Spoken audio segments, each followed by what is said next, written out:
Como siempre, es un honor tener dentro de nuestros invitados a el mejor actor uno de los mejores actores chilenos, para mí el mejor de Chile y sin duda uno de los mejores dentro del habla hispana. Alfredo Castro, bienvenido nuevamente a Mundo Películas. Hola Benjamín, muchas gracias, gracias por la invitación. Bueno, esta vez lo que nos trae a esta entrevista es la película Blanco en Blanco, dirigida por Teo Kur, que tendrá estreno online el 29 de mayo a las 21 horas como avant premier, donde pueden adquirir sus entradas en Punto Ticket. Para hacerle un poco de sinopsis a la gente, Blanco en Blanco se desarrolla en el preludio del siglo XX a través de la visión estética de un fotógrafo interpretado por Alfredo Castro, que llega a Tierra del Fuego, un territorio hostil y violento, para fotografiar el matrimonio de un poderoso latifundista con una futura esposa que es apenas una niña, que se termina convirtiendo en su obsesión y finalmente lo hará perder sus privilegios sociales, condenándolo a vivir en un ambiente adverso.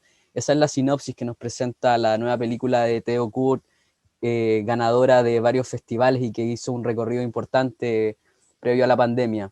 Y me gustaría partir conversando sobre cómo conociste a Theo Kurt, cómo llegaste a su cine. Entiendo que fue en el Festival de Cine de Valdivia, pero ¿nos podrías contar un poco más sobre cómo llegaste a él y a su trabajo? Festival de Cine de Valdivia, Postmortem con Pablo Larraín, que fue muy invitado a la competencia y Teo estaba allá, yo no lo conocía, y nos invitó a ver la película, su película Ocaso, y nada, yo quedé muy impactado por su película porque descubrí un director autor con un estilo, una estética, una sensibilidad muy particular, muy propia. Y de ahí empezó un conversatorio con él y después vino el guión y trabajamos mucho tiempo juntos, años. Ese guión me recordaba anoche que tuvimos un live también, que tuvimos muchos años trabajando ese guión. Así que así lo conocí yo. Claro, nosotros también tuvimos la oportunidad de conversar con Teo y él nos contaba que tú fuiste parte de Blanco en Blanco desde el proceso de guión, cuando ya te mostraron el primer guión de la película. ¿Cuál fue tu interés o lo que te captó para volver o sea, para trabajar con él en esta película? Bueno, tantas cosas. Yo siento que él es un director, siento y lo sé porque trabajé con él, que es un director muy inteligente, un hombre que tiene como te decía, una autoría muy personal, una forma muy personal de filmar, y eso a mí me seduce mucho. Me seduce a mí porque hay o sea, cualquier persona puede filmar una película, cualquiera puede hacer cine, cualquiera, pero filmar no implica que tú hagas cine. Como escribir no implica que tú hagas literatura o que actúes no implica que seas un hombre de teatro, una mujer de teatro, alguien de teatro. Sin embargo, a mí Teo me cautiva por su inteligencia, por su autoría. Entonces, el guión, sabemos que los guiones, los directores todos te lo dicen, son guías que ellos tienen, se escriben especialmente para los jurados, que lamentablemente, generalmente, casi en todas partes, en todos los países, son personas que andan buscando como estructuras más bien clásicas, ¿no? De los 4 actos, los 3 actos, el héroe, el camino del héroe. Entonces, Teo también, igual que muchos otros directores con los que me ha tocado trabajar, escriben un guión para esos jurados, para obtener fondos, para que, porque a los jurados les gusta entender, entender, entender, entender. Entonces les escriben un guión para entender y ese guión, para mí lo fascinante cuando viene el momento de filmar, porque ahí aparece el verdadero director, directora, y ese guión se va tirando a la basura, digamos, con las cosas nuevas que van sucediendo. El encuentro con el territorio también fue súper importante en esta película, porque, o sea, es un protagonista más, el paisaje, el territorio es un protagonista de la película. Y esa fue lo que me cautivó a mí de la película, la inteligencia del guión, que es loco, pero amparado supuestamente en una película de época, lo que hace, como tú lo acabas de escribir en el resumen, es una película muy contemporánea. De hecho, hay una pasión ahí, una locura de un matrimonio que en este momento sería imposible de pensar legalmente, una pedofilia absoluta de un hombre En Chile. viejo con una chica de 14 años, pero se usaba en la época. Hay un genocidio también de una etnia a 8 horas de Santiago, en el Gualmapu está sucediendo una situación tremenda con los mapuches y el Estado de Chile. En fin, y todo ese viaje de este personaje de Pedro eh, hacia, hacia el genocidio, a mí me cautivó mucho. Y también, Benjamín, perdón que me alargue un poco, el tema del tiempo. Yo creo que Theo Kurt es un único director que no ha cedido a la industria su pasión por el tiempo, porque es muy fácil los directores, directoras de hay que contar una historia, contarla rápida, no esperar ni un segundo que no pase nada, que todo esté lleno, que haya muchas cosas que sucedan. Y Teo descansa en la melancolía, en el tiempo, en el paisaje, y uno como actor siempre le pide a los directores, por favor, dame tiempo, dame tiempo, dame tiempo, dame tiempo. Y aquí hubo tiempo en esta película maravilloso para poder estar en paz ahí con la actuación. Qué bueno que hagas mención de eso, porque dentro de la conversación que teníamos con Teo, Teo decía también que la película no es fácil para cualquier espectador por el tema de, efectivamente, del tiempo en el que se lleva y también de la incomodidad que tiene para el espectador, porque también digamos que donde tiene un tema como con la pedofilia, también con el tema del exterminio de los Selkman, el cómo tratan a las mujeres, que ya vamos a conversar de eso un poco más adelante. Es una película igual, de cierta forma un poco difícil, pero que la vuelve interesante y más, y como dices tú, como de autor, de mucha más calidad. Eh, y, y además el tema, como también tú mencionabas, el tema del paisaje, creo que desde la primera escena de la película ya nos vemos cautivados por eso. No voy a hacer spoiler porque aparece la escena en el tráiler, que es cuando aparece este personaje de Selkman en medio de todo este paisaje. Es como, a mí viendo la película con esa pura escena, a mí se me erizaron los pelos con la pura fotografía que eso implicaba. Yendo un poco al tema actoral de todo esto, Teo también nos contaba del trabajo investigativo que hizo a través de la fotografía y todo eso. El ser actor también implica un trabajo investigativo para entender y meterse en la piel del personaje al cual vas a interpretar. En este caso nos vamos al siglo XX, donde hay una forma, unas costumbres, como decías tú, que en Chile hoy en día y en la mayoría de los países, por suerte, el casarse con una niña menor de edad y mantener estos actos de pedofilia. Para nosotros hoy son hechos históricos, por decirlo de alguna forma, pero también implica también la parte tecnológica. ¿Cómo fue para ti también todo esto? Porque me imagino que tuviste que aprender el tema de las cámaras, que también se logra ver en el tráiler, el tema cuando empiezas a contar para ver el tema de la exposición. ¿Cómo fue para ti, Alfredo, como actor, todo este proceso investigativo para dar con tu personaje? Yo tuve clases en España, hay muy loco porque hay como unas clubes de personas adictas a las cámaras antiguas y las refaccionan, las construyen, estudian, investigan. Y yo estuve en España dedicado a eso con una persona que me enseñó, y bueno, hablando con Teo también, toda su investigación con el tema del tiempo. Y yo nunca había pensado, no sé si tú lo habías pensado, que en ese momento sacar una foto tomaba su tiempo.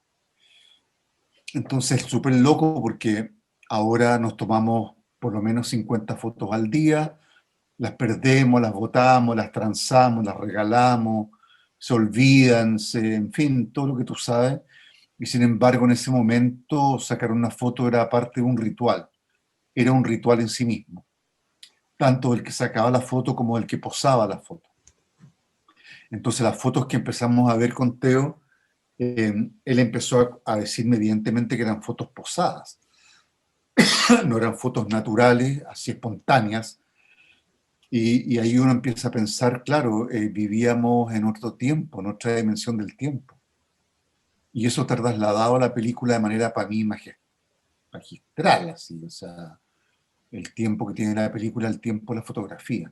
Y también la iluminación, que mencionaba Teo en algún momento, de cómo la luz juega un rol fundamental, el tiempo y la luz, un rol fundamental en la atmósfera de esa fotografía.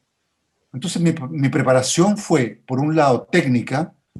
Esa técnica es más que una técnica, es una pasión por el tiempo, por el manejo de la cámara, por el conteo, por el paño. Es todo un ritual que implica para mí un trabajo también emocional. Digamos, yo me imagino que los tipos al sacar las fotos deben haber sentido en su cuerpo, y yo así lo sentí también, una enorme emoción cuando salía esa foto, ¿no? Y el resto, mi guía siempre son los guiones, la narración del guión y la voz del director, por supuesto. Sí, efectivamente, Teo también hablaba un poco de esto, de que también, aparte de tener este paisaje como otro protagonista, también venía el tema de la luz con todo ese tránsito de la oscuridad hacia la luz, que también es bastante interesante y van añadiendo más detalle a la película que la hacen mucho más rica, aparte de tu gran interpretación y la de los actores que también te acompañaron. Recién mencionamos los hechos históricos y si bien Theo Kurt habla de su película como una ficción, también hay mucho de realidad en ella, que también se considera dentro que lo hace más interesante, como esta película ficticia, pero que también tiene antecedentes que son de la época, en los que también se basó Theo, que por ahí también tienen entre medio que ver con hasta Alicia en el País de las Maravillas, con una de las fotógrafas en la que se basaron para sacar esa historia. Para ti, ¿qué fue lo más interesante de esta mezcla ficcionada con la realidad? Todo. Como yo soy un hombre viejo y también conozco un poco más la historia, yo durante muchos años se investigó mucho en Chile el tema de la familia Menéndez y los reyes de la Patagonia, la familia Menéndez y la familia Brown, que fueron dos familias que pagaban dinero por cada oreja de indio muerto. Indio, india, niño, niña muerto. Entonces ellos devastaron la Patagonia por la codicia de estas dos familias que, o sea, a mí lo que de la película me fascina es como el paralelo histórico de cómo este país ha cambiado solamente en cuanto a su población, pero el resto no ha cambiado nada, porque ahora Chile está en manos de 7 familias, en ese momento la Patagonia estaba en manos de 2 familias. Entonces ya hay un vínculo con la historia que a mí me fascina. Por otro lado, Teo es un director tremendamente culto, inteligente, y yo que soy un hombre de teatro comprendo muy bien esta ficción que hay de Mr. Porter, que existe y no existe, que es un tema de este maravilloso poeta y autor de teatro Beckett, que juega mucho con esto de, bueno, esperando a Godot. O sea, ¿me entiendes? ¿Existe, no existe? ¿Quién es Mr. Porter? Eso no, lo preguntamos mucho durante la película. Podía ser yo mismo, podía ser Goich, podía ser Lars Rudolph, el actor alemán, podía ser Lola Rubio, la actriz, podía ser alguno, cualquiera de los personajes que estaba podía ser Mr. Porter. Entonces, ese misterio también es muy fascinante. Y insisto que los paralelos históricos son muy notables. O sea, que la gente piense que la película, por ser de época, está amparada en la época. Y también todas las citas que se hacen a Lewis Carroll, que fue el autor de Alicia en el País de las Maravillas, Alicia a través del espejo, era fotógrafo también, y que él se enamoró de esta chica a la cual le escribe Alicia, y la fotografía lo pueden ver en Google, en cualquier momento lo pueden googlear a Lewis Carroll y van a encontrar unas fotos increíbles que en este momento son impensables, pero a mí me gusta pensar la historia de hoy, me gusta pensarla con el ayer. ¿Me comprende? Ujú. No me sirve la historia de hoy, sí, hoy día sí, gracias a Dios, gracias a quien sea, la pedofilia, el matrimonio entre una chica joven, el abuso de las mujeres, el genocidio, son todas conductas absolutamente reprochables y deberían haberlo sido en todas las épocas de la historia de la humanidad. Pero el ser humano es un ser muy perverso, la política es muy compleja, digamos. Entonces yo el otro día le decía a una periodista, yo pienso que mi abuela se casó con mi abuelo, siendo mi abuelo 30 años mayor que ella, y ella debe haber tenido 17 años, de La Serena a Santiago, fue casada. O sea, impensable hoy día, pero es claro que sí, en la época era necesario porque la gente moría muy joven también. No llegaban a los 40 años, morían de peste, guerra. Entonces casarse rápido, joven, tener hijos, procrear, era una misión importante también. Pero digo que todos esos paralelos de pensar esa historia presente, pero sin olvidar la historia pasada, para mí es muy interesante, es muy apasionante. Sí, concuerdo contigo. Me pasa, por ejemplo, el ver esta... te entiendo porque ha pasado últimamente, no sé, las funas a la película de 1900 y tanto, que Claro. no saquenla o saquen tal caricatura. Y a mí me pasa eso, que es como impensable, que es, por ejemplo, para mí el mirar una película o alguna obra de otra época o las mismas fotografías que dices tú, es interesante mirarlas y entender cómo hemos avanzado como sociedad y el ir funando o negando ese pasado, creo que personalmente yo creo que no está bien, porque de ahí mismo podemos ir construyendo hacia adelante con esa misma historia, así tal como dices tú. A mí me hace pensar, porque yo incluso en la historia nuestra contemporánea, ahora con las elecciones del domingo pasado, yo me pongo a pensar, ¿dónde estaba yo? ¿Dónde estaba yo cuando yo acepté el CAE, ponle tú? Y encontré que era increíble que los chicos pudieran estudiar con un préstamo del Estado. Y tú dices, pero si fue el horror, pero ¿dónde estaba yo en ese momento? ¿Por qué no entendí la historia? ¿Me comprende? Yo necesito ahora pensar por qué yo hice ese acto de fe, de creer que era estupendo lo que estaba pasando y no lo era, no era así. Nos vendieron humo. Entonces, para comprender la historia actual, esta película a mí me hizo pensar mucho, de verdad, mientras la hacía, también lo del territorio, lo inhóspito de ese territorio, el fin del mundo, cómo Teo era capaz de filmar, perdón la trivia, pero había una escena de una pelea y yo estaba tan preocupado porque me cuesta a mí esas escenas, no me gustan. Revolcarme, pegar y la sangre, encuentro que realmente me joden, así me ponen nerviosísimo, no duermo en 3 días, en fin, una pesadilla. Y ya llegó el día, yo dije, ya nieve hasta acá, ¿cachai? Y ya, ok, me voy a entregar a la escena, hay que hacerla bien, todo hay que hacerlo bien. Y le digo, Teo, entonces, ¿cómo hacemos la pelea? ¿La practicamos? No, no, me dijo, yo voy a estar allá. Y me mostró un montículo, como no sé, bueno, a 1 kilómetro. Y me dijo, tú voy a estar acá. Y Pantaleón se acerca y hacen como que pelean, se abrazan, tú caes al suelo. Y después yo me acerco con la cámara y te tomo con la sangre, qué sé yo. Yo dije, bueno, pero esto es una maravilla. Pero era más que por no meterse en la complejidad de una pelea, ni por flojo, lejos de eso, era porque Teo filma en ese paisaje desde la lejanía. Yo lo encontré genial. Después hay otra escena que la filma desde fuera de una ventana. Entonces uno como actor va mirando dónde el tipo pone la cámara, cuál es su tiro de cámara, cuál es, qué va a estar figura y fondo, en campo, fuera de campo, y tú vas entendiendo su lenguaje. Y yo así me quedo callado y los dejo ver y observo y me entrego a la maravillosa creación de ellos, porque si no, no hay otra forma.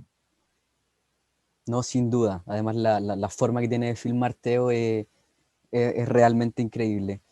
Sí. Recién conversábamos también de este Mr. Porter que pareciera hacer referencia incluso al personaje histórico Mr. Popper, que como decíamos está ahí presente pero no está. ¿Cómo es en el trabajo actoral enfrentarse constantemente a una potencia, a una fuerza que en realidad no está en la pantalla, como decías tú, podía ser el personaje de Goy.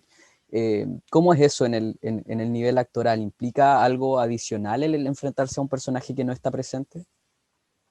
A mí de los guiones, una de mis maneras de estudiar un guión, que son bastante básicas en el fondo, es leer el guión 1000 veces y varias de ellas leer solamente las indicaciones del autor, del escritor, del guionista, que en este caso es el director.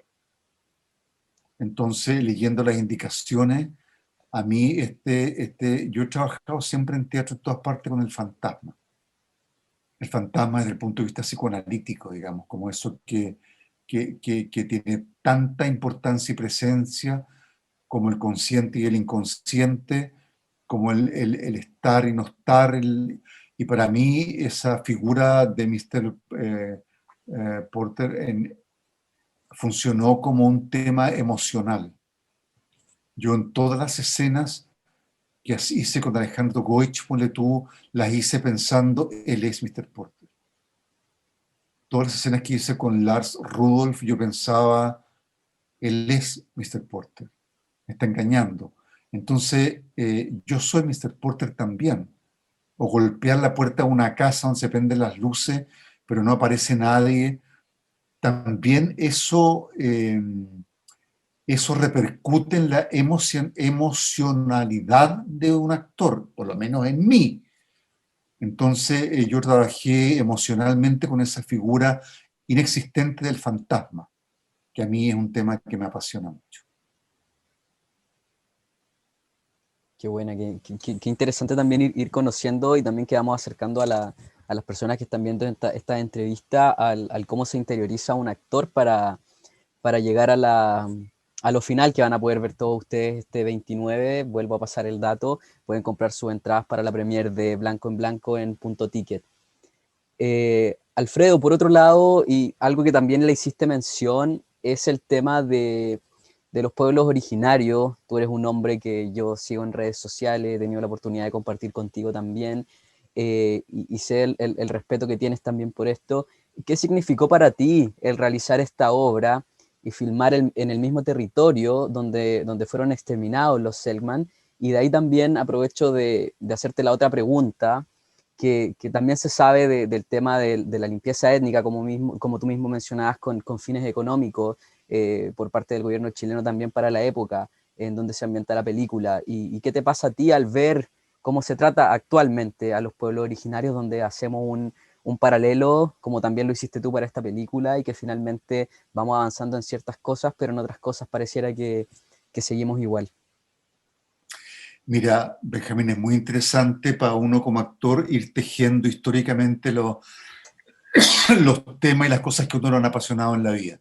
Cuando estábamos en la escuela, nosotros con Andrés Pérez, que era mi compañero, y muchos otros directores, actores que después devenimos en directores, estábamos siempre muy apasionados por una historia, en el Teatro de la Memoria también, de un personaje que se llama Jimmy Button, que fue las expediciones inglesas pasaban por Tierra del Fuego, y una de estas expediciones agarra a una familia Selknam, o Ona, o Kawascar, no me acuerdo exactamente para no mentir, y la sube a su barco, los llevan a Inglaterra, les enseñan inglés, los visten, los llevan ante la reina Victoria.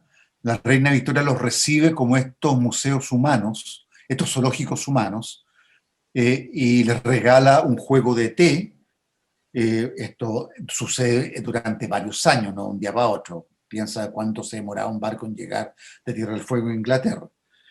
Y después vuelve entonces de nuevo el viaje y los sueltan de nuevo en la Patagonia, y de ahí para adelante este tipo, este indígena, se organiza y barco que pasa lo hacen mierda, o sea, se dedican a hacer pedazos en la medida que puedan con su flecha, imagínate, a estos barcos que pasaban por el estrecho Magallanes.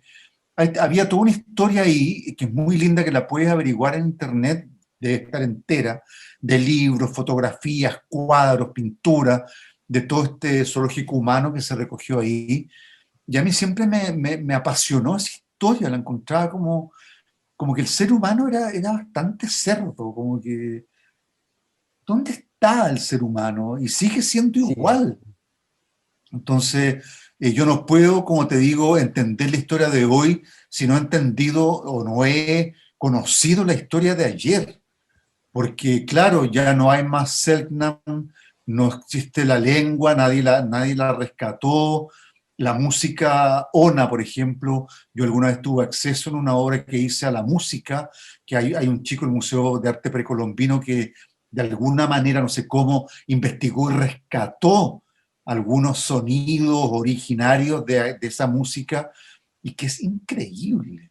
Y también ahí está unas grabaciones del dialecto y tú dices, todo eso desapareció por la ambición, por la falta de sensibilidad. Cuando hablamos de cultura, de gente multimillonaria, tú dices, ¿para qué servirá la cultura, no? Entonces tú dices, tal vez hubiera servido para eso, para que esas personas multimillonarias, dueñas de Chile, no hubieran decidido exterminar a una raza, a una etnia completa. Y yo, claro, sigo la historia actual y me pasa con la votación del domingo, que lo que más a mí me alegra son los escaños de los 12 de los pueblos originarios, donde esta señora eh, Marinovich, la Tere, no sé, Tere, no sé sí. cuánto, Mm. ¿ya?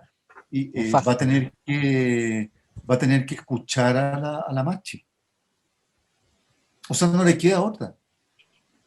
Tal vez entienda que la vida es diferente, que la vida no sucede en Vitacura, Barnechea y Las Condes, que la vida también sucede en el Gualmapu, que sucede en la Patagonia, que sucedió.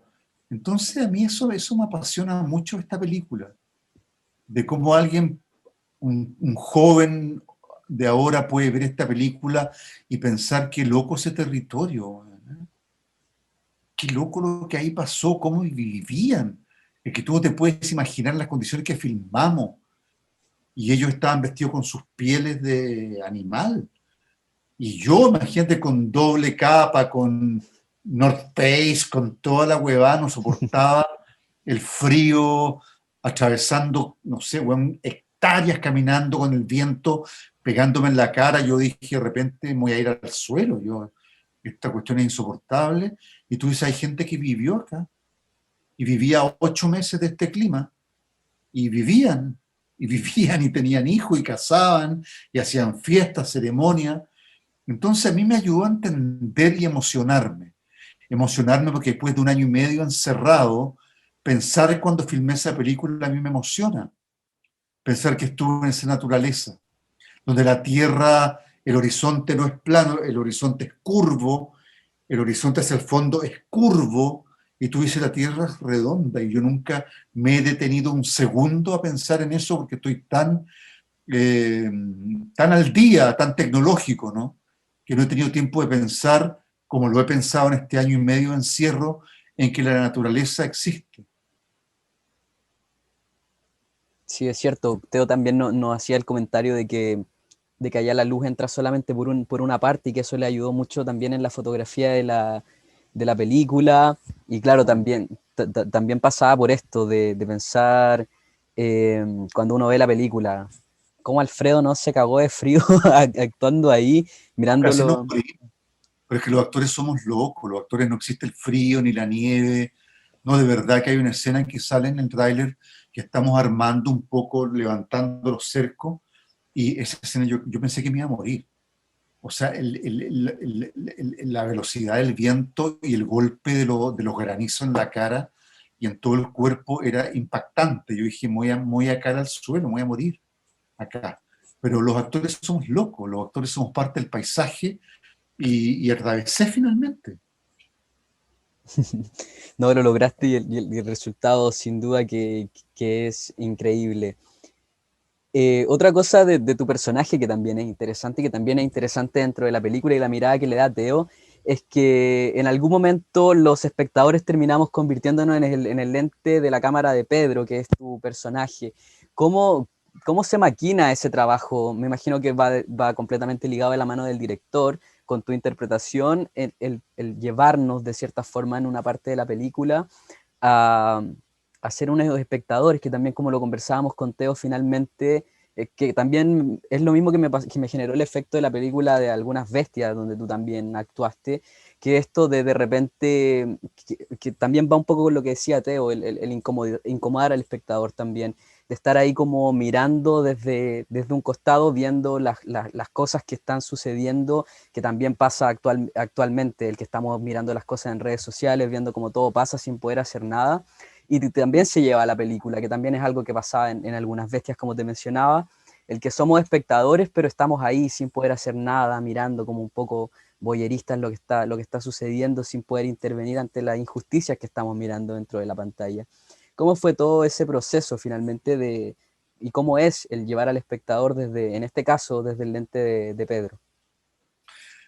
Muy inteligente, interesante tu pregunta, Benjamín, porque efectivamente el juego era la mirada de Teo, director, que traspase y comparte la mirada con José Alayón, el director de fotografía, con el chico que hacía Foco, que es un personaje que siempre se nos olvida, que es súper importante, que es quien va al foco, al ojo del personaje, al vaso, al que está atrás del protagonista, adelante, en fin. Hay un tema ahí con el enfoque que es francamente para mí apasionante, y después como yo como actor tengo que pensar en esa mirada y pensar en mi mirada como personaje, que esa mirada está mediada por el lente de mi cámara. Entonces, cuando el primer enfrentamiento con la chica, por ejemplo, que es donde para mí la película parte realmente el tema, es que el tipo se queda, que su ojo se fascina con esta niña y más encima con la cámara levanta la pasión de este hombre, la obsesión, todo el erotismo de él que es sublimado, ¿no? Pero entonces, como tú dices, hay una cantidad de miradas tras un lente que es lo mismo que le pasa al espectador. ¿Cómo puedo yo no influir en esta historia? Digamos, estoy destinado a que hagan con mi mirada lo que quieran. Y eso es lo que le pasa a Pedro. O sea, Mr. Porter hace con su mirada lo que él quiera. No vale la mirada de Pedro. No, no. Está en manos del colonialismo, del patriarcado. Él tiene que mirar para donde el patriarca quiera que él mire. Y fotografía lo que él quiera que él fotografíe. ¿Me comprende? Y no logra fotografiar su deseo, finalmente. Sí, pues finalmente es lo que también lleva al personaje, de eso mismo que dices tú, a también involucrarse dentro de cosas que él no se quería involucrar, porque tu personaje también es eso, como que llega y está todo el tiempo juzgando lo que pasa a su alrededor, pero tampoco puede hacer, no, tampoco puede hacer mucho. A mí me encanta eso porque, ¿sabes lo que pasa? Siento yo que sin juicios morales al respecto, pero debo decir que evidentemente hay una sensibilidad en ese personaje muy especial. Una sensibilidad de artista, de creador, que para mi propia interpretación no tiene género. Entonces, llámalo como quiera, una mirada feminista, una mirada femenina, una mirada que trasciende el género, es la mirada de un creador, una mirada creativa, la de este hombre, ¿no? A través de la fotografía. Por lo tanto, su sexualidad, su género está en una movilidad fascinante en un mundo de hombres, en un mundo heterosexual, un mundo de cazadores, depredadores, un mundo violento de sicarios, asesinos que luchan palmo a palmo un metro de vida todos los días. Y de pronto este tipo, por un giro que no vamos a develar en esta conversación, la película lo lanza definitivamente de esta sensibilidad, este sufrir, eh, sufrir con la belleza, lo lanza al paisaje brutal, colonialista,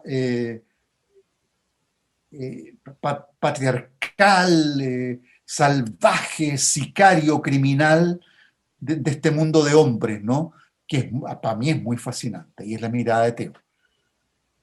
Sí, no, esa parte de la película es muy interesante también, este ojo del artista que finalmente se ve un poco corrompido y que al final también lo volvemos a ver, Ah, y ahí ya literalmente estamos viendo la película desde el lente de claro, Pedro. claro, claro. Bueno, por otro lado, Y ya que, por ahí viene ese final que para mí es genial. sí, no, una Que maravilla, no lo voy a contar, pero ese final es épico, genial. O sea, ese genial épico. es de una antología creado por Theo Kurt in situ. Que me ha pasado todas las veces, Benjamín, que yo he filmado las películas que yo he hecho, todas, se han filmado, los finales se han inventado y creado en el set. Vienen en el guión, directores dicen, bueno, filmémoslo, pero lo que hemos hecho hasta ahora no es este el final, pero hagámoslo, filmémoslo y ahora hagamos el final que yo quiero, el que nos gustaría a mí, a ti, al espectador, hagamos otros 3 finales distintos. Y Teo en ese momento dijo, el final del guión no es el final de la película, imposible. No tiene nada que ver con lo que hemos filmado. Yo necesito otro final, reunión de él con el director de fotografía, que además es su mejor amigo, que se criaron juntos en la Escuela de Cine de Cuba. Entonces hay una familia ahí filmando. Y ellos se reúnen, conversan y después socializan el final. Yo le dije, me parece que es genial. O sea, vamos a filmar esto. Así que fue muy lindo eso, fue muy hermoso. No, maravilloso, no tenía idea de ese dato de que todas tus películas tenían el final que no estaba escrito. Todas post-mortem, Pablo dijo, este final es una estupidez. En el club dijo, este final es horroroso, es moralista, es asqueroso. Vamos a hacer este final. En Tony Manero lo mismo, en Los Perros también. En fin, por eso te digo, el paso de lo que es un guión, que es una guía, digamos, para todo el equipo, para saber producción. Finalmente ese guión es un poco lanzado a la basura, porque lo que empieza a acontecer con las filmaciones, empieza a surgir otro mundo, otra realidad, otro guión, empiezan a aparecer la luz, el paisaje, el territorio, los técnicos, las técnicas, aparecen cosas que no son descartables. Yo ahora en la película que acabo de hacer con la Francisca Alegría, la vaca que cantó una canción sobre el futuro, ahora en Valdivia hace 2 semanas, no sé, de repente en la escena había un perro en el campo y en el campo los perros son súper importantes. Yo le dije, yo este perro tengo que usarlo, este perro es mi perro, ¿cachai? Es mi personaje. Y el perro participó en muchas escenas, pero en el guión no había un perro. Y tú pensáis, ¿y en qué campo no hay perros, dime tú, en Chile? O en todas partes del mundo. Siempre hay perros, está lleno de perros, así que el perro fue súper importante. Pero cuento la anécdota porque es súper importante lo que aporta la realidad a los guiones. Sí, no, completamente de acuerdo. Oye, y interesantes datos te mandaste ahí, Alfredo. Oye, ya que hablábamos de feminismo recién y lo que implicaba junto con tu personaje, dentro de la película también hay mucho de ese tema como conversábamos al principio, esto de casar a niñas con hombres adultos, que también tiene un poco, mucho ahí la mirada de Teo que decía que una fotografía él lo había dejado pasmado dijo, con un viejo decrépito, asqueroso, con una niñita como de 11 años, que lo llevó un poco a insertar esto también en la película, más las fotografías que también habíamos comentado. También está el tema con las mujeres indígenas, también que son tratadas como objetos, donde también hay una escena donde te ofrecen una como si fuera un pedazo de pan, y tú también como que generas este rechazo. ¿Cómo ves tú también esta perspectiva quizás feminista de tu personaje, por decirlo de alguna manera? Como hablabas tú del no tener género, sino que desde el ojo y de la perspectiva del artista. Eh, el compararlo con hoy, donde finalmente tal como pasa con los pueblos originarios, como conversábamos hace un rato, también siguen pasando muchas cosas con las mujeres. Eh, Cuéntanos un poco más sobre esto de tu personaje y en la película, cómo se trata y cómo se visualiza la perspectiva femenina y cómo la comparas con la realidad actual. Bueno, en la película la mujer no existe, la mujer es tratada como un objeto, como tú dices, y fue bien interesante porque esta película la mitad se filmó en Canarias, en Las Palmas de Canarias, no en La Palma. Es muy loco porque hay dos islas que son La Palma o Las Palmas. Entonces puede en avión llevarte a dos lugares que no tienen nada que ver uno con otro. En Las Palmas, donde está el volcán Teide, porque la película, los espectadores que no han visto la película, hay un giro en la película súper interesante y la película cambia de registro y de color. Entonces, del blanco en el blanco pasamos al territorio de la lava volcánica, que es negra. Y eso fue muy interesante. Y estábamos filmando en La Palma y en La Palma, en Las Palmas, se hizo un casting. Y al casting para indígena en España llegaron puros inmigrantes bolivianos, venezolanos. Las Palmas es un lugar muy loco porque yo pensé que yo estaba en Venezuela. Escuchan música venezolana, bailan bailes venezolanos, hablan como venezolanos. Yo dije, perdón, pero ¿qué pasa acá con los actores de Las Palmas, los canarios? Y me contaban que ha habido una inmigración mutua entre Venezuela y Canarias, Canarias-Venezuela, y los tipos hablan como venezolanos, hablan español canario venezolano. Entonces era muy interesante y llegan al casting y las escenas que ven ustedes son con chicas y hombres bolivianos o venezolanos o colombianos también. Entonces a mí se me produjo una emocionalidad muy fuerte porque ellos sí son inmigrantes reales. Ahora, aclaro que no eran maltratados en España, tenían trabajo, tenían visa, trabajaron legalmente en la película, fueron remunerados. No quiero dejar ni una duda al respecto de que no hubo obviamente ningún abuso de ninguna especie en la película al respecto, al revés. Hubo un trabajo para la gente.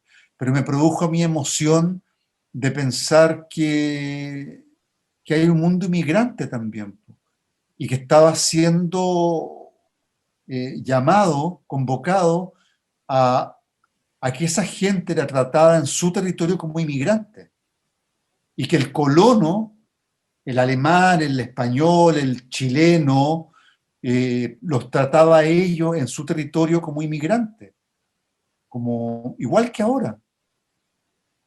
Los intrusos eran ellos. Entonces era muy raro. La Patagonia es un lugar muy apasionante. Y filmamos en una casa y hay muchas de esas casas que fueron construidas con maderas traídas desde Inglaterra, desde Alemania. Y tú dices, pero es que esto es impensable, esto es una locura. Fines de 1800, 1900, gente que traía pianos, traía lámparas, tazas de té, vajilla para vivir en un territorio que es el fin del mundo. O sea, el ser humano realmente somos todos muy locos, muy, muy desquiciados. ¿Ah? Completamente. Y dentro de todo esto también, tu personaje también tiene un lado oscuro también dentro de la película, que es cuando se obsesiona con esta, con esta niña. Y también hay muchas fotos con las que Teo también se basó para hacer la escena del diván, por ejemplo. Eh, ¿Cómo es para ti el proceso de encarnación de estos personajes? Porque yo te conozco a ti, he conversado contigo, sé cuál es tu percepción completamente negativa respecto a la pedofilia y el enfrentarte a personajes de esta índole que son tan contrarios a ti, esta oscuridad que Teo también describe, también nos comentó que también se trataba del cómo tú dices mucho con la mirada y con los gestos sin necesidad de actuar, ya se nota la intención que le pones al personaje. ¿Cómo es trabajar esta, a estos personajes con este tipo de oscuridades? Es muy duro, tal vez yo creo que la escena más dura que yo he hecho en mi vida ha sido la escena de algunas veces. Yo realmente ahí salí muy mal. Pero porque, digamos, dentro de todas las filias, la pedofilia para mí, como ser humano, es la menos, no tengo espacio en mí. Las otras, yo digo, bueno, un ser humano adulto que haga con su vida y con su pasión y su deseo lo que quiera, en cuanto haya aceptación en el otro, bueno, no sé, estará en su deseo, no sé. Mas, sin embargo, a mí el abuso, en todas sus formas, me parece a mí, realmente me cuesta. Aquí, sin embargo, me pasó algo interesante como actor, que como el tipo sublima, el tipo es atrapado en la belleza. Y a mí eso me gustó, fíjate, me encontré que era una forma de asumir esa oscuridad desde otro lugar. Porque él, lo que le sucede es que él sucumbe a la belleza. Y yo creo que él, más que tocarle un hombro, más que mirarla y sublimar, es un personaje que no sería capaz de pasar al acto. Entonces a mí eso no sé, me puso en un estado anímico muy especial con ella, y la niña era preciosa, además, ella como ser humano, la chica que iba a las filmaciones con su madre, que era psicóloga, y ella, Esther, ella quiere ser actriz, su pasión tiene 14 años, por lo tanto, ya pone inmediatamente, no pasó nada, ¿no? Pero evidentemente, vamos también con dos chicos, uno de ellos un chico transísimo y menor de edad, y una chica chiquitita como de 12 años, y los padres estaban para que la gente sepa, los padres por ley tienen que estar en la filmación, tienen que estar. Ellos no pueden trabajar más de 4 horas. Si el padre o la madre dice yo esa escena no quiero que suceda, no quiero la cámara ahí. Ahora, nunca ha sucedido porque se trabaja con un respeto enorme, pero para mí es muy lindo eso. Es muy emocionante trabajar con niñas ahora porque en las teleseries, digamos, había mucho maltrato a lo femenino. O sea, a las actrices se le pedía sin problemas que mostraran las pechugas, que se subieran la falda. A los hombres también, ¿eh? Que se sacaran la polera, que mostraran la musculatura. Digo que para los dos lados era bien, pasaba a llevar muchas cosas muy privadas de los actores y las actrices. No quiero situarlo solamente en lo femenino. También a los chicos se les mostraba el traje de baño, el paquete, los músculos, sacarse la polera, y a las mujeres, como bueno, en fin, ya lo describí.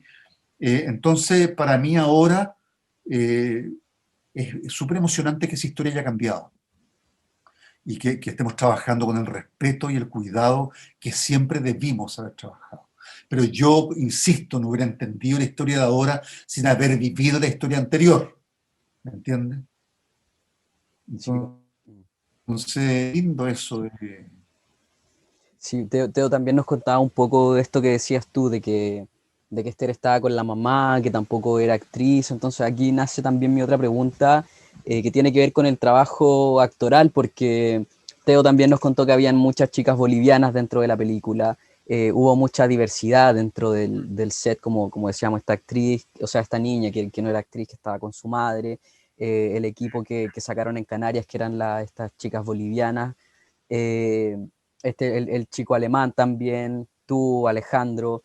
¿Cómo fue tu trabajo con el resto del equipo actoral? A mí me encantó esa idea porque fue una película eh, internacional, pero realmente es primera vez que yo me toca trabajar con un actor, con Lars Rudolph, que es un actor alemán muy importante. En Chile obviamente no lo conocemos, pero yo lo conozco a él por el teatro, es un actor de teatro que ha trabajado en los teatros más importantes de Alemania, en el Berliner Ensemble. Él es un actor que está siempre ahí con grandes directores que yo casi me fui a espalda cuando tuve que trabajar con él, porque son directores que yo admiraba mucho. Lola Rubio, una actriz española que vive en Alemania, bailarina y actriz, más bailarina que actriz. Bueno, Alejandro Goich, que es un maravilloso, un queridísimo actor maravilloso que yo adoro profundamente. Entonces, yo miraba y las chicas, los bolivianos, las bolivianas, esta película es la más internacional que yo he hecho realmente, porque siempre había sido yo el extranjero en otras películas, pero aquí éramos todos extranjeros. Entonces nos estaba enseñando una nueva forma, un nuevo mundo también, ¿eh? Un nuevo mundo, una globalización real, real, real, real, donde todos pertenecíamos. Y también piensa tú el tema de los canarios. Los canarios sienten, así como Isla Pascua, Juan Fernández, ellos sienten que ellos son otra España. Entonces hay otros temas que son las plantaciones de plátanos. Pone tú que tú te enfrentas con realidades en que los plátanos están haciendo mierda a la tierra y toda la gente joven en Canarias está luchando porque saquen las plantaciones de plátano, como las plantaciones de pino en el Gualmapu. ¿Me entiendes? Tú dices, las luchas son en todas partes las mismas. El agua, el robo del agua. Entonces era, nada, yo me enfrenté a esta película a mundos muy, muy, muy apasionantes, muy interesantes. Oye, y el ver a Teo al ver su película en el Festival de Cine de Valdivia, hasta llegar al set con él, como has comentado durante toda esta conversación, lo interesante que es su mirada y su forma de grabar, ¿cómo fue para ti la experiencia completa de haber grabado esta película con Teo y ver el resultado final también? Bueno, yo te confieso que para mí, tú y yo hemos estado juntos, hemos conversado mucho durante varios años. Yo creo que tú fuiste uno de los primeros que me entrevistó cuando fui a tu lugar eh, en el cine. Yo entré muy viejo al cine, tú fuiste uno de los primeros con quien yo conversé de cine y que me fascinó toda tu sabiduría al respecto y tu pasión por el cine. Entonces yo cuando Teo me invitó, yo obviamente no puedo dejar de mencionar la trayectoria de Teo de provenir de una familia de cineastas. Él es sobrino de Juan Carlos Bustamante y de los hermanos Bustamante. Los Bustamante han hecho pocas películas, pero vaya qué películas. Entonces, cuando yo sé que él viene de ese mundo, y además del mundo campesino, por el cual ellos sienten, o sea, profundo respeto, y que la película Ocaso trata el tema del inquilino de su fondo, y yo lo único que siento por él es respeto y admiración. Y cuando veo y me enfrento a un hombre, y el padre de Teo es un pintor muy, Patricio Kurt, un pintor muy, muy relevante, muy importante, y yo sé del mundo que este director viene, yo siento profundo respeto y admiración por él.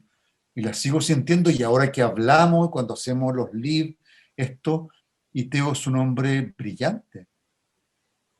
Es uno de los directores más brillantes con los cuales yo he trabajado teóricamente, conceptualmente, lo que él maneja en su guión, en su trabajo. Es un hombre muy, muy culto y brillante intelectualmente. Entonces me puso a mí en un estrés, en el buen sentido, de tener que estar a la altura de la película, de no poder hablar cualquier estupidez. Yo creo que no suelo no hablar imbecilidades, pero digo que cada vez requiere de los actores un punto de vista de los trabajos que uno hace. No es simplemente que uno sea actor y se aprenda un rol y se ponga frente a la cámara y figure como de bonito, de viejo, de joven, de idiota, de... No, el trabajo en el cine requiere de personas que piensen más allá de ser un buen o un mal actor. Entonces, Dios me dispuso a mí a ser un actor que sabe lo que está haciendo, que cree, pretende saber lo que está haciendo.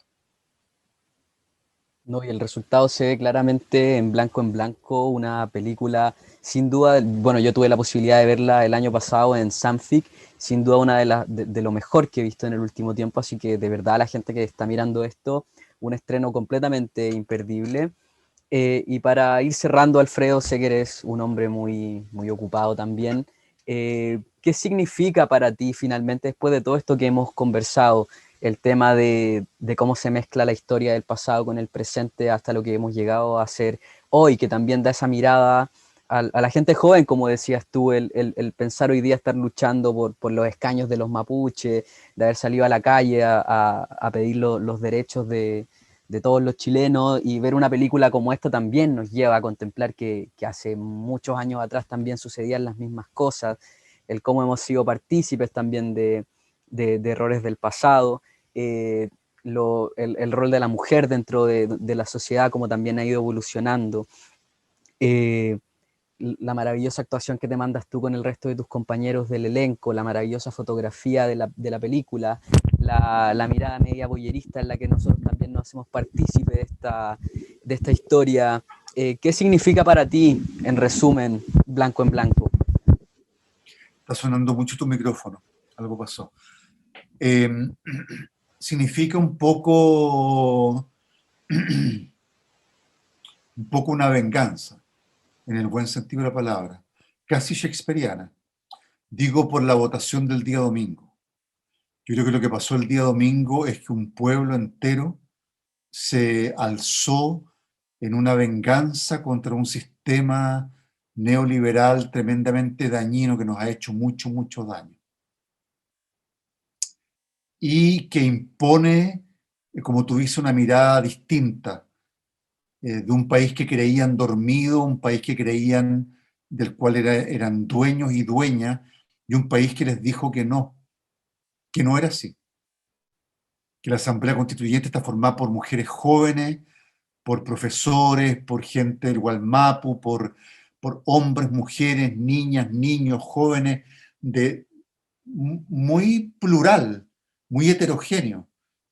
Y para mí esta película y creo yo que la creación, el arte, el teatro, el cine, la poesía, la literatura, todo son un espacio de múltiples venganzas que uno tiene como ser humano, de reaccionar frente a una sociedad que lo ha maltratado. De ser la voz del maltrato también, la voz de aquellos que hemos sido humillados, maltratados. La única forma que tenemos nosotros de reaccionar es a través de la creación. Y esta película pone en pantalla todo lo que tú has nombrado, o sea, el abuso de mujeres del pueblo indígena, el patriarcado, la dominación colonialista, la sensibilidad, el amor por el territorio, en fin, pone temas muy importantes y para mí, viendo este país que creo que va a surgir otro país de acá, ojalá, depende de nosotros. Esta película me parece que es un empeño por lo mismo. Es, un, es una mirada a la soberanía, tanto individual, pero a la soberanía que siempre es plural, de cómo nos hacemos cargo de un territorio, todos, todes juntas. ¿Ah? Entonces creo que la película llega en un momento muy maravilloso, que más que narrar una simple historia, que es lo que se le pide al cine o al teatro, generalmente dice, ok, te voy a contar una historia, pero además te voy a contar la historia de una etnia, la historia de una sensibilidad, la historia de unas mujeres, la historia de un territorio. Y eso me parece a mí maravilloso. Sí, ya. No, que decía que sin duda Blanco en Blanco es una de las mejores películas. Realmente Theo Kurt es un increíble director que trae una nueva mirada del cine, más refrescante, más interesante, y que finalmente hace, como hemos conversado todo este rato, hace este juego de traernos un poco el pasado al presente y cómo lo hemos ido construyendo. Dejo a toda la gente invitada el 29 de mayo a las 21 horas a la premiere de Blanco en Blanco. Pueden comprar sus entradas por Punto Ticket. Ahí nosotros también vamos a estar haciendo algunos concursos, regalando algunas entradas para la gente por redes sociales. Y Alfredo, agradecerte tu tiempo, el contarnos tu perspectiva sobre tu trabajo, sobre tu interpretación. Toda la pasión que le pones a esto también es interesante y muy agradable de escuchar. Así que gracias por conversar nuevamente con nosotros. Es realmente un placer poder contar Gracias a ti, contigo. Benjamín. Gracias. Siempre es un placer hablar contigo porque eres un hombre culto, apasionado también, que te gusta mucho esto que hacemos todes, y es un placer enorme, te lo agradezco mucho. Gracias a ti, Alfredo, y éxito con esta película. Gracias. Nos vemos a la próxima. En la próxima.